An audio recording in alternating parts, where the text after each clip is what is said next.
C'est un rêve qui s'écroule pour Lamia, étudiante marocaine en deuxième année de licence. Elle prévoyait de décrocher un diplôme français de psychologie, bien coté au Maghreb. Mais elle devra renoncer à ce projet et envisage un autre pays pour finaliser ses études. Son inscription au master sera trop onéreuse, 3 800 € l'année, une mesure qu'elle trouve injuste. Pour le gouvernement, qui est-ce qui mérite d'étudier? Est-ce que celui qui a de l'argent ou celui qui a les capacités intellectuelles et la volonté? C'était un peu comme si on nous disait « on ne veut pas de vous, voilà, allez faire vos études autre part ».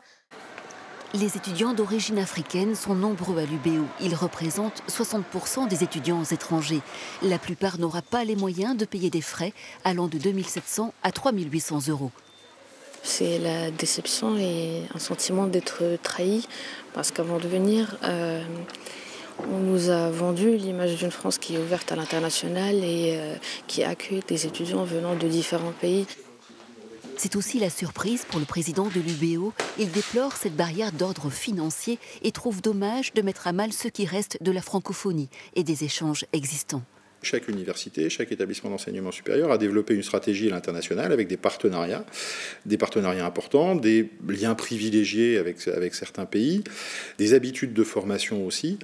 Et en changeant les règles comme ça, presque du jour au lendemain et sans aucune concertation, c'est aussi la stratégie des établissements, leur stratégie d'attractivité qui va se trouver considérablement perturbée. Pour ses défenseurs, cette mesure contribuerait à donner de la valeur au diplôme français, ce que contestent les étudiants brestois. Dire qu'une formation est bonne parce qu'elle a un certain prix, c'est le modèle anglais et américain. Et donc ça oblige des étudiants à aller s'endetter et commencer leur vie active avec un prêt à rembourser.